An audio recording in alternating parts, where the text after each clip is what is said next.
ya di masa pandemi ini kita bisa meraup profitability yang sebesar-besarnya.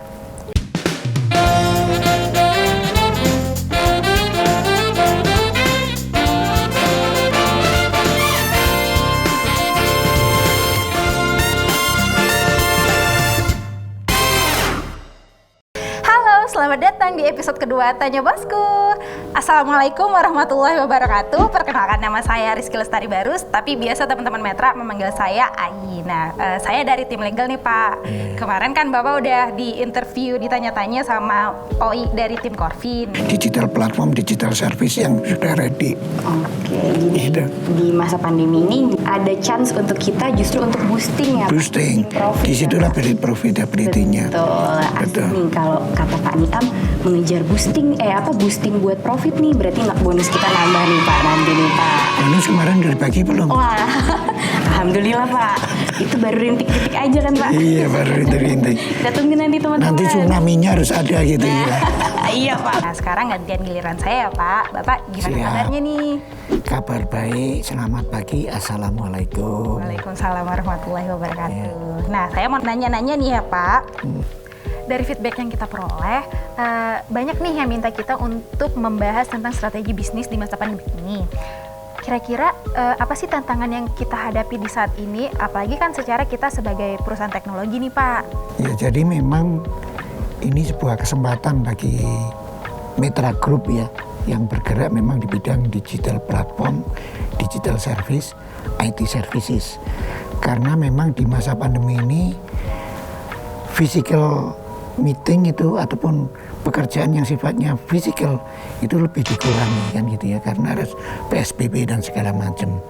Nah, artinya untuk bisa menggantikan itu dibutuhkan sebuah teknologi digital.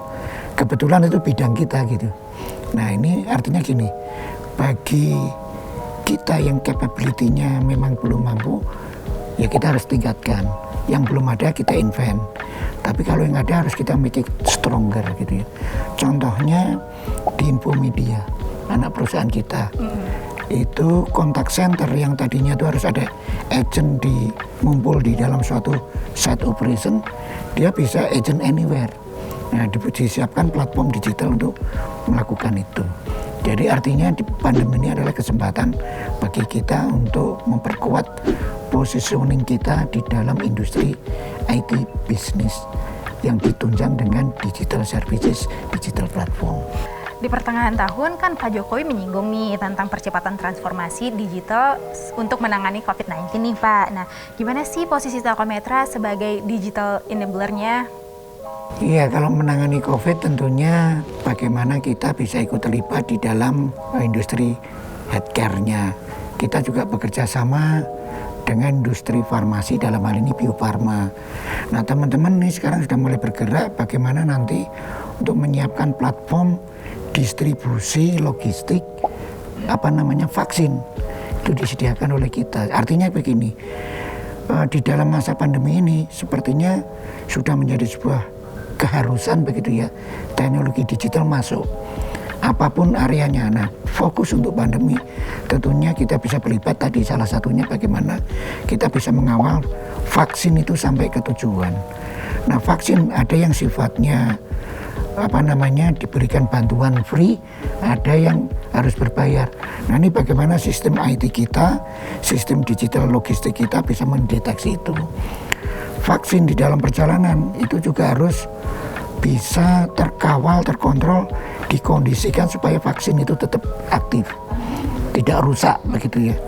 Nah, kita dengan sistem IoT, Sigma dan PIN itu akan melakukan itu Mbak. Jadi kita sangat support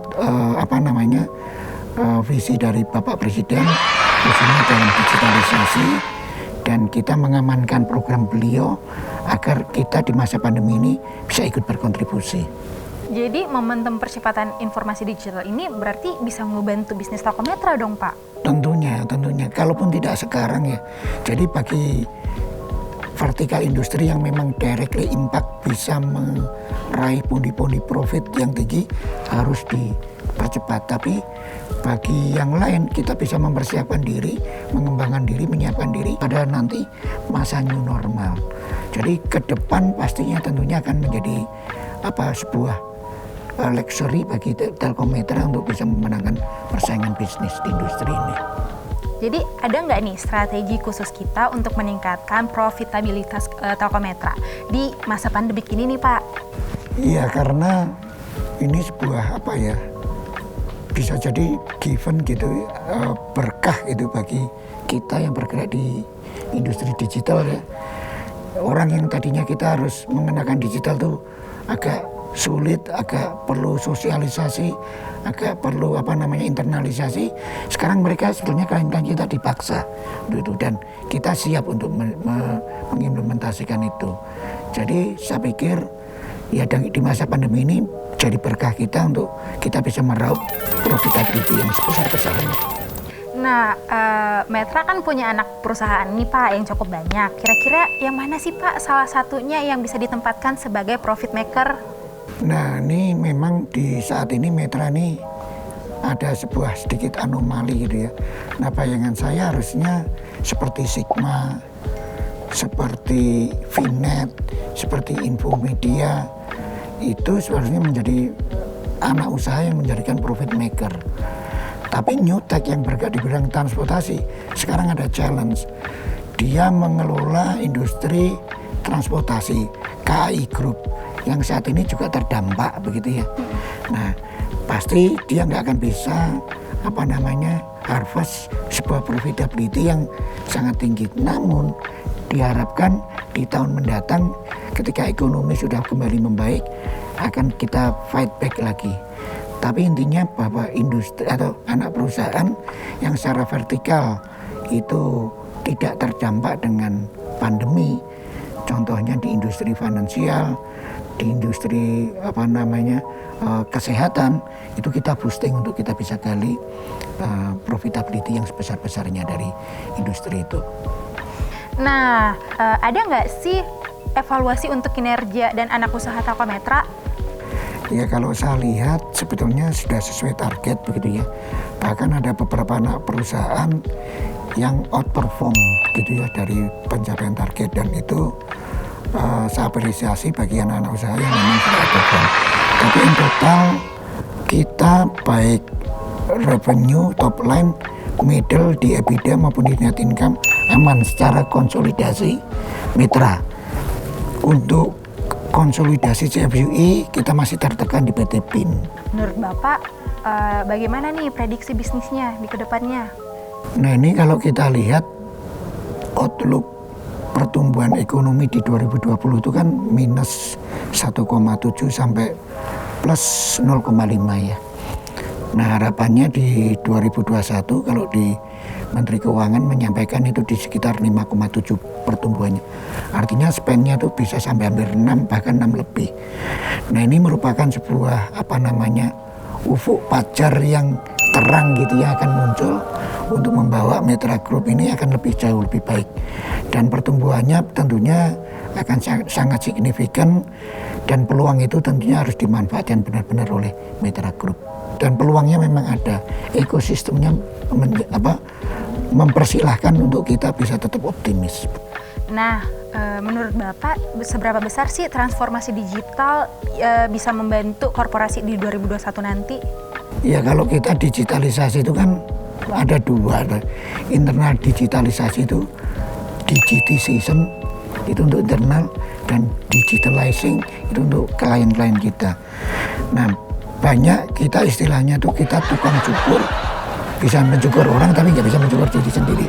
Nah, ini yang digitization ini menjadi harus perhatian kita. Jadi banyak bisnis proses, banyak flow interaksi yang sebetulnya kita juga harus mulai siapkan bahwa semuanya itu digitalisasi. Kita masukkan teknologi analitik, kita bisa masukkan hal-hal yang sifatnya rutin itu dengan RPA, dengan robotik gitu ya.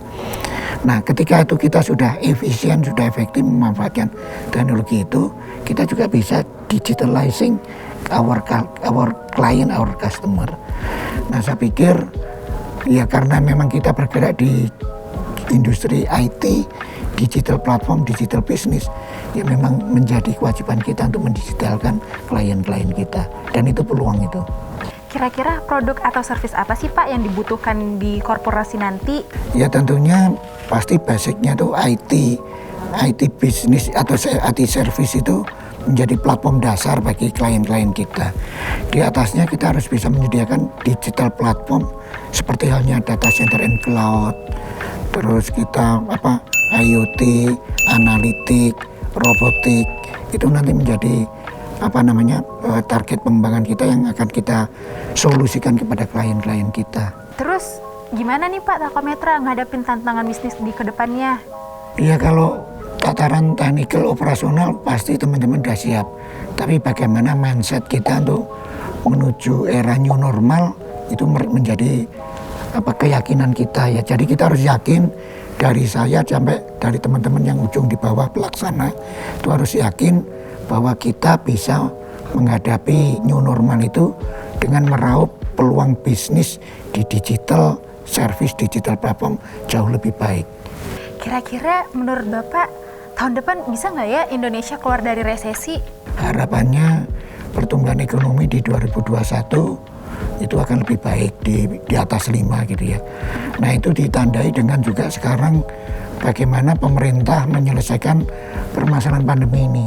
Artinya kalau di awal tahun nanti proses vaksinasi ini sudah berjalan, insya Allah pergerakan orang bisa lebih bebas, pandemi bisa kita kurangi, bisa kita hadapi, otomatis pertumbuhan ekonomi juga akan tumbuh dengan baik.